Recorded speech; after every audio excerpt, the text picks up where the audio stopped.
Cuba, Haiti, Nicaragua, Venezuela എന്നിവിടങ്ങളിൽ നിന്നുള്ളവരുടെ താൽക്കാലിക പദവി പിൻവലിച്ച് US. ബൈഡൻ ഭരണകൂടത്തിന്റെ കാലത്ത് ആരംഭിച്ച താൽക്കാലിക സ്പോൺസർഷിപ്പ് പ്രോഗ്രാമിന്റെ ആനുകൂല്യം ലഭിച്ച 5,32,000 പേരെ ഉത്തരവ് ബാധിക്കും. ഹോംലാൻഡ് സെക്യൂരിറ്റി മേധാവി ക്രിസ്റ്റീനോയുമാണ് ഇക്കാര്യം പ്രഖ്യാപിച്ചത്. നിയമപരമായി അനുമതി അവസാനിക്കുന്നതിന് മുമ്പ് തന്നെ എല്ലാവരും രാജ്യം വിടുന്നതാണ് നല്ലതെന്ന മുന്നറിയിപ്പ് നൽകി.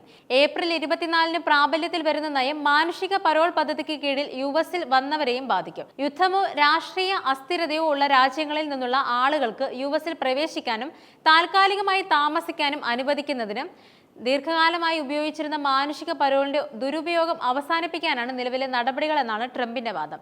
നിയമവിരുദ്ധമായി US-ൽ കഴിയുന്ന ദശലക്ഷക്കണക്കിന് ആളുകളെ നാട് കടത്തുമെന്ന് പ്രചരണ വേളയിൽ ട്രംപ് പ്രഖ്യാപിച്ചിരുന്നു. US-ൽ താൽക്കാലികമായി പ്രവേശിക്കുന്നതിനും താമസിക്കുന്നതിനും സുരക്ഷിതവും നിയമപരവുമായ ഒരു മാർഗം നൽകുന്നതായിരുന്നു ബൈഡൻ ഭരണകൂടം പ്രഖ്യാപിച്ച താൽക്കാലിക പദവി.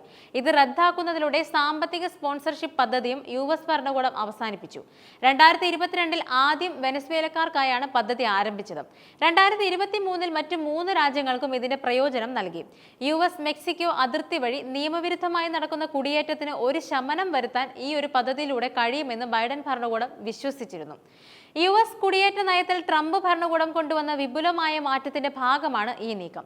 കുടിയേറ്റക്കാർക്കായുള്ള നിയമപരമായ വഴികൾ പരമാവധി വെട്ടിക്കുറയ്ക്കുക എന്നതാണ് ഭരണകൂടത്തിന്റെ ലക്ഷ്യം. ഇത്തരം തീരുമാനങ്ങൾ ഇതിനകം ഫെഡറൽ കോടതികളിൽ ചോദ്യം ചെയ്തിട്ടുണ്ട്. ദുരിതബാധിതരായ രാജ്യങ്ങളിൽ നിന്നുള്ളവർക്ക് മാനുഷിക പരിഗണന വെച്ച് US-ൽ പ്രവേശിക്കാനും താമസിക്കാനും ജോലി ചെയ്യാനുമുള്ള താൽക്കാലിക അനുമതി ലഭിക്കുന്ന പദ്ധതി പുനഃസ്ഥാപിക്കണമെന്ന് ആവശ്യപ്പെട്ടുള്ള കേസും കോടതിയിലുണ്ട്. തിരഞ്ഞെടുപ്പ് പ്രചാരണ വേളയിൽ നിയമവിരുദ്ധമായി US-ൽ കഴിയുന്ന ദശലക്ഷക്കണക്കിന് ആളുകളെ നാടുകടത്തുമെന്നത് ഡൊണാൾഡ് ട്രംപിന്റെ പ്രധാന വാഗ്ദാനവുമായിരുന്നു.